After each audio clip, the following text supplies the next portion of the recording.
Good morning din po. Good morning. Thank you po sa Ah, pagpayag sa panayam ngayong umaga. Si Chacha po ito, dito nga po sa True FM. Sir, gusto lang naming marinig muna ang reaksyon ninyo matapos po ang paghihintay ng ilang mga taon. Ito na, meron ng lumabas na warrant of arrest laban po kay Atong Ang, kasama po yung iba pang mga akusado. Ano pong reaksyon nyo dito?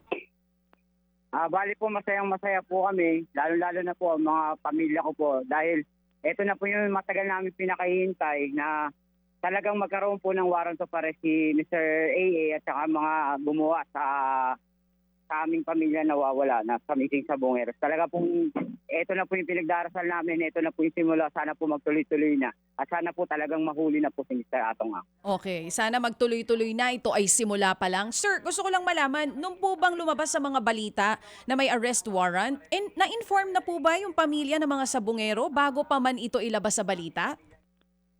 Hindi po, na ano lang po namin talaga sa balita yan, talagang doon lang kami nagkaroon ng information na talagang naglabas na po ng warrant of arrest ang Santa Cruz branch po. Ito pong development na ito, malamang nakakausap nyo rin po yung ibang pamilya ng ibang mga sabungero. Pakiramdam nyo po ba talaga nagkakaroon na ng konting pag-asa kahit papano? Oo po, talagang ito na po yung simula eh. Kahit talagang sa amin kasi yung mga missing sa Bongeros family, talagang kahit konting-konting lang po yan, development, napakalaking pag-asa na po para sa amin yan. Oo. Paano nyo po hinaharap ito with positivity na hindi ito mauuwi sa wala, lalo pa hindi naman po kung sino-sino lang ang involved dito po sa kasong ito? Bali kami mga missing sa Bongeros family, intact po kami kasi lahat eh. Lagi po kami nag-uusap. At saka pagka halimbawa meron po kahit konting-konting nga pong information about sa missing sa Bongeros, ay talaga pong nagkakaisa kami, talagang pinagtutuunan po namin ng pansin yung mga kahit konting information lang po. So mahirap para sa amin kasi hindi naman po sino lang yung kalaban, pero hindi po kami nawawalan ng pag-asa kasi po lahat naman po ng bagay merong katapat yan eh. Kahit na gaano kalaki, kataas o karaming pera ang kalaban, matatapatan po na nandiyan naman po si Lord para sa amin. Ryan, yung kapatid mo no na nawala dito nga sa arena diyan sa Laguna. Itong kapatid mong ito na 34 anyos. Nung nagkakaroon ng investigasyon pati doon sa pagsisid nga sa Taal Lake, naghumingi ba sa inyo ang DOJ, mga investigador ng anumang mga gamit para doon sa pagpapatunay sa kanya pagkakakilanlan? Bali lang po, yung last na suot niya, bali pinano lang po sa amin yung mga picture. At the same time ko ano yung mga physical appearance niya, yung sinuot niya nung bago po siya nawala. Yun lang po ang inano sa amin. Mm. Meron bang iniharap dito na video ang mga nag-iimbestiga kung paano sila, kung sa kanilang pagpasok doon sa arena sa Laguna at kung sila nakalabas o anuman? Bali ang video lang po namin nakuha, yun nga po yung unang-unang video, yung na hawak po siya ng dalawang tao na nakapotas, napalabas po sa sabungan. Yun po yung video na yun sa amin. Mm. At talagang merong ebidensya na siya'y binitbit palabas nakaposas. Opo, meron po. Na-identify yung dalawang bumitbit na yon? Opo, na-identify po si Anigig po tsaka si Burikan po. Kasama sa testimonya ito nitong si Patidongan. Opo, kasama po. Kasama ba din ito sa nilabasan ng arrest warrant? Yes po, kasama po silang dalawa.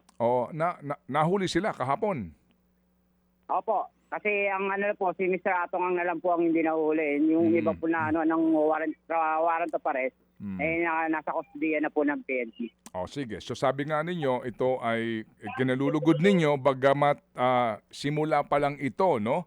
Ng mahaba pang proseso sa usapin nga ng kustodiya nitong mga unang mga sangkot sa kasong ito. Ano ang panawagan nyo ngayon kay Mr. Atong Ang at sa kanyang kampo?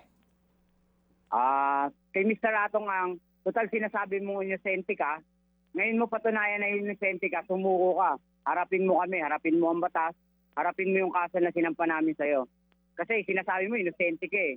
So ngayon, sana sumuko ka na para magkaalaman na rin tayo, then magharap na rin po tayo sa husgado. And Ryan, meron bang hanggang ngayon nagtatangka na umareglo sa inyo?